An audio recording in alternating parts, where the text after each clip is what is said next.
አብሬሽና ሩትዬ ልዩነት ይዘው መጥቶ እንግዲህ በቲክቶክ ፈታ ፈታ ፈታ እያሉ ማለት ነው። የድሮ ፍቅራችን ባብያበት የምትለውን ፍቅር በቃ ምን እንዲበላችሁ የሆነ ቅመም የሆነውን ፍቅር ብያቸዋለሁ። ሰው ከወደደው ሰው ጋር መኖር ምንኛ መታደል ነው። በጣም መታደል። ማንም አይዋጥላትም ብያችሁ ነበር። አይታችኋል። ማንም አይዋጥላትም ብያለሁ። ይቺ ጀግና ሴት ደግሞ አንተ ልቧን ከሰጠችበት ቦታ አይኗን ተክላ ነው የምትቀረው። ሌላ ነገር አታወራም። ዞርም ብላ አታይም። ብርም ወርቅም አያሸንፋትም። ገብቷችኋል? ሰላም ሰላም ፋሚሊዎች፣ ቤተሰቦች፣ መውጣታችሁ መግባታችሁ የተባረከ ይሁን። እኔ ጋር ሁሉ ሰላም፣ ሁሉ መልካም ነው። እናንተ ጋርም ሰላም እንዲሆነ ሙሉ እምነት አለኝ። ያላችሁበት ሰላም ብዝዝት ትርፍርፍ ይበልላችሁ።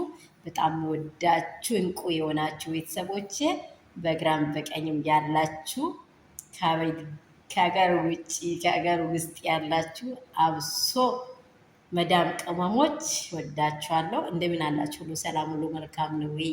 አለን ለሁላችን እንደዚህ እንቁና ማራኪ የሆነ ፍቅር ይስጠን ነው የምላችሁ። ማራኪ የሆነ ፍቅር፣ ደስተኛ የሚያደርገን ፍቅር፣ ማያስለቅሰን ፍቅር በቃ ለሁላችን ይስጠን። ሁላችን የምንመኘው ስጦታ እንደዚህ ስለሆነ ሰው ከዚህም ከዛም ሲገላበጥ አንዱ በኩል መቃጠሉ አይቀርማ።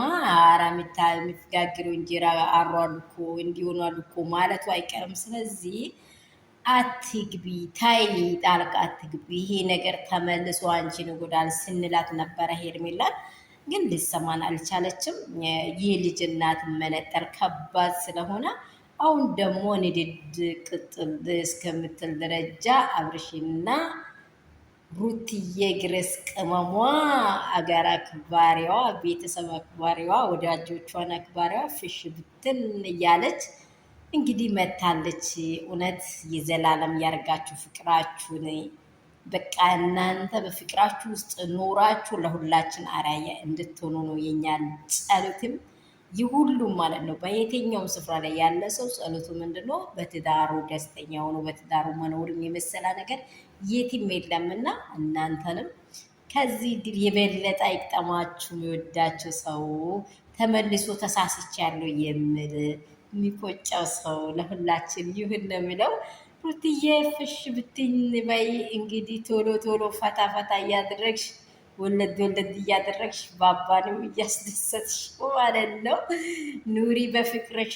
ቤተሰቦችሽም በአንቺ ፍቅር በአንቺ መነካት ደግሞ በጣም ስለሚያዝኑ ደስ ይበልሽ ብያለሁ። እኔ ደስተኛ ሆኛለሁ። ደስተኛ ሆናችሁ ላይክ ሩትዬን አብርሽ የምትወዱ ቅመሞች ሰብስክራይብ አድርጉ። ወዳችኋለሁ።